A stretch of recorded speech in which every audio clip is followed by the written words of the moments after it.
ప్రభు సేవయందు వర్ధిల్లుగాక. ప్రియమైన సహోదరి సహోదరులారా, ఈనాడు తల్లి శ్రీసభ పునీత తోమాసు గారి యొక్క మహోత్సవాన్ని కొనియాడుచున్నది. మరి ముఖ్యంగా భారతదేశంలో ఉన్న కథోలికలకు ఈరోజు ఒక గొప్ప రోజు. ఎందుకు భారతదేశంలో ఉన్న కథోలికలు ఈ రోజును గొప్ప రోజుగా పరిగణిస్తారు అని అంటే, పునీత తోమాసు గారు భారతదేశముకు వచ్చి అధిక సంఖ్యలో ఆత్మలను తన యొక్క ప్రేమ విశ్వాసముతో కూడిన సేవతో ప్రభు చెంతకు నడిపించారు.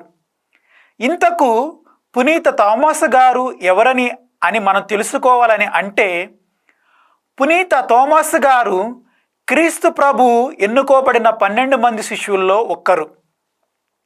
పునీత తోమాసు గారికి సందేహపు తోమాసు అని బిరుదు కలదు. ఎందుకు పునీత తోమాసు గారికి సందేహపు తోమాసు అని బిరుదు వచ్చింది అని అంటే, పునీత తోమాసు గారు ప్రభు యొక్క ఉత్థానమును తన యొక్క సందేహముతో నమ్మలేకపోయారు.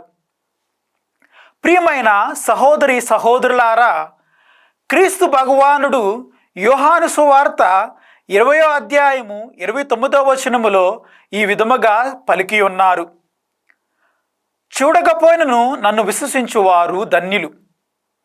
పునీత తోమాసు గారు ప్రభు యొక్క ఉత్థానమును చూడకపోయినను ప్రభు దర్శనము తర్వాత నా దేవా నా దేవా అని ప్రకటించారు.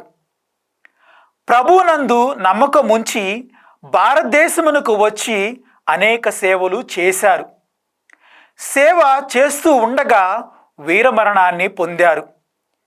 ప్రియమైన సహోదరి సహోదరులారా, మనము కూడా పునీత తోమాసు వారి వలె సేవ చేయాలంటే మనము నేర్చుకోవలసినవి 2.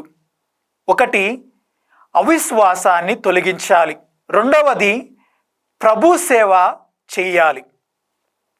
మొదటిది, అవిశ్వాసాన్ని తొలగించాలి. నీ విశ్వాసమే నిన్ను రక్షించును అని క్రీస్తు భగవానుడు పలికి ఉన్నారు. విశ్వాసము ప్రభు చెంతకు నడిపిస్తుంది. వినయము కలిగిన విశ్వాసము ప్రభు చెంతకు మార్గము చూపుతుంది. ప్రేమ కలిగిన విశ్వాసము ప్రభు యొక్క ప్రేమను పొందడానికి సహాయపడుతుంది.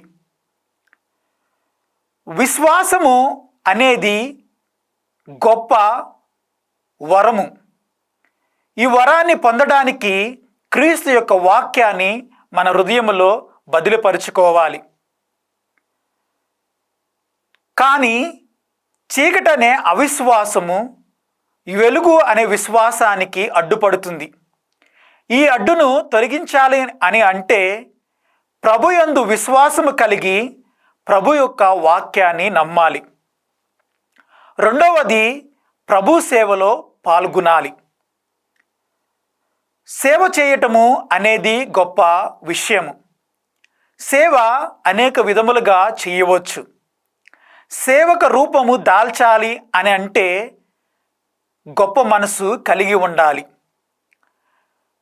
ప్రియమైన సహోదరి సహోదరులారా, ఆనాడు క్రీస్తు భగవానుడు తండ్రితో సమానత్వం కలిగి ఉన్నను తనను తాను తగ్గించుకుని ఈ భూలోకములకు వచ్చి మానవాళి రక్షణకై శిలువలో మరణించారు.